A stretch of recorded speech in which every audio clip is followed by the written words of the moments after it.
महाभारत का युद्ध शुरू होने से पहले अर्जुन जब अपने सामने अपने रिश्तेदारों, अपने परिजनों को देखता है तो वह घबरा जाता है। वो सोचता है कि मैं इन पे कैसे प्रहार कर सकता हूँ। कोई मेरा गुरु है, कोई मेरा पितामह है, कोई मेरा भाई है, सारे तो मेरे ही अपने हैं। मैं इन पर कैसे प्रहार कर सकता हूँ। अर्जुन जो कि अपने रिश्तेदारों, अपने सगे संबंधियों को जब अपने विरुद्ध खड़ा देखता है तो वह उनके मोह में घिर जाता है और अर्जुन जो कि उन पर शस्त्र ना उठाने की सोचता है। वहीं पर जो कि अर्जुन था वो अपने धनुष को भी नीचे रथ पे ही रख देता है।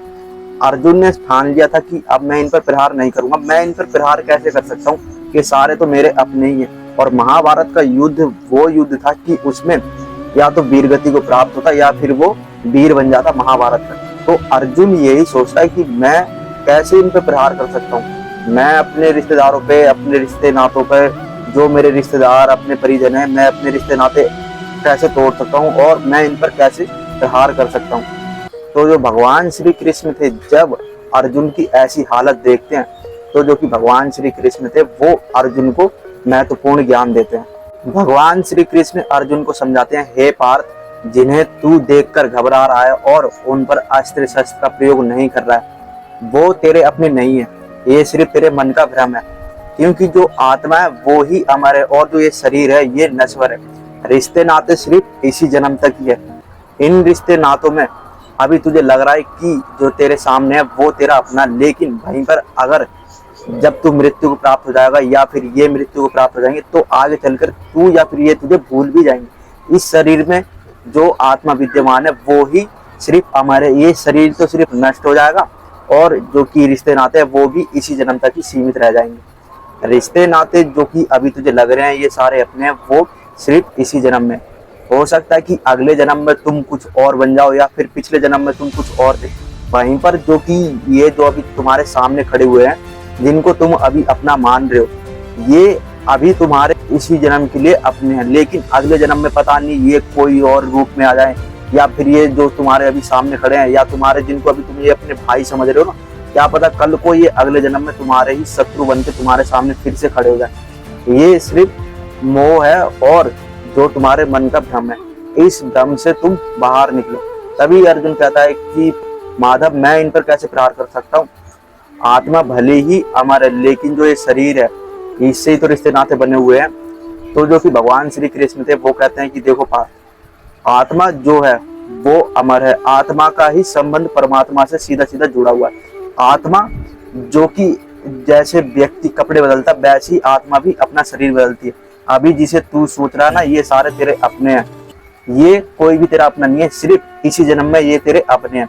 अगर तुझे लग रहा हो कि ये तेरी मृत्यु के बाद विलाप करेंगे तो ये तेरा भ्रम है। पिछले जन्म में तू कौन था, अगर तू पिछले जन्म में मरा भी हुआ तो पिछले जन्म में जो तेरे परिजन थे वो कुछ समय तक तेरे सब के आगे रोए होंगे और फिर वो अपनी जिंदगी में फिर से मगन हो जाते हैं।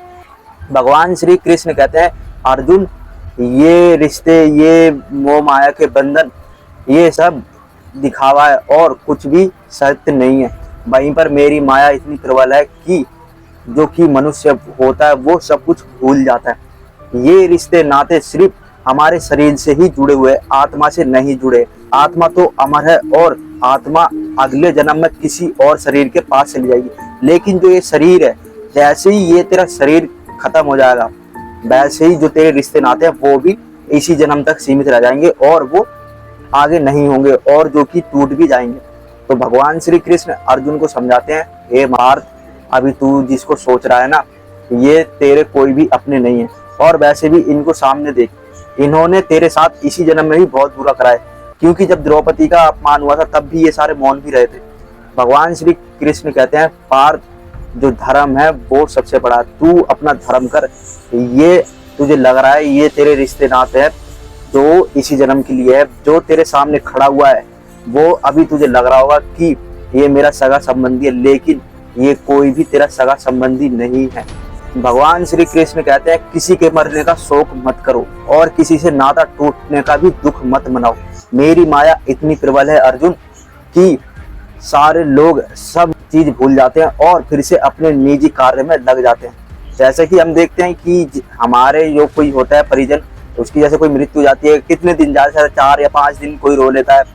मम्मी ज्यादा रोती है, माता हमारी जो होती है वो ज्यादा रोती है अपने पुत्र के विलाप में, क्योंकि देखो माता तो माता होती है, वहीं पर जो हमारे अन्य रिश्तेदार होते हैं, भाई हो गए, हमारे पिता हो गए और अन्य परिजन हो गए, वो थोड़ा कम रोते हैं और फिर बाद में हम देखते हैं कि वो फिर से निजी जीवन में लग जाते हैं। तो यही चीजें भगवान श्री कृष्ण अर्जुन को समझाते हैं, पार्थ तुम्हें अभी लग रहा है कि ये सारे रिश्ते नाते तुम्हारे अपने हैं, लेकिन सिर्फ ये इसी जन्म तक ही है, लेकिन आत्मा जो है वो परमात्मा के साथ अच्छा संबंध रखती है और आत्मा ही परमात्मा से जोड़ती है।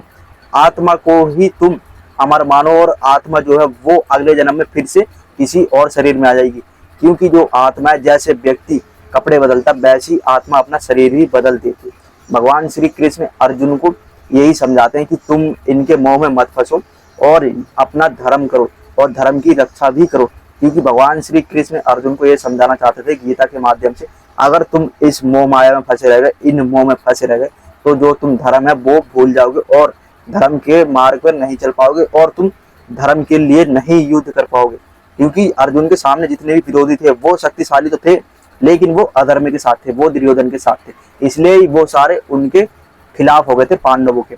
इसके चलते जो भगवान श्री कृष्ण थे वो अर्जुन को तब ये ज्ञान देते हैं जब अर्जुन अपने शस्त्र उठाने से डर जाता है और जो कि अपना धनुष होता है वो अपने रथ पर ही रख देता है। तो भगवान श्री कृष्ण अर्जुन को यही चीजें समझाते हैं कि पार्थ किसी के मरने का शोक मत करो और किसी से भी रिश्ते नाते टूटने का दुख मत मनाओ। मेरी माया बहुत ही प्रबल है अर्जुन, तुम जैसा मैं कहता हूँ वैसा ही करो। तो जब भगवान श्री कृष्ण ने अर्जुन को इतना महत्वपूर्ण ज्ञान दिया, तो जिसके चलते जो अर्जुन थे वो अपने रिश्ते नातों के मोह से बाहर आए और फिर उसके बाद उन्होंने भगवान श्री कृष्ण की आज्ञा से ही युद्ध करा और भगवान श्री कृष्ण के द्वारा दिखाए गए मार्ग में वो युद्ध करते रहे और युद्ध को उन्होंने जीता भी।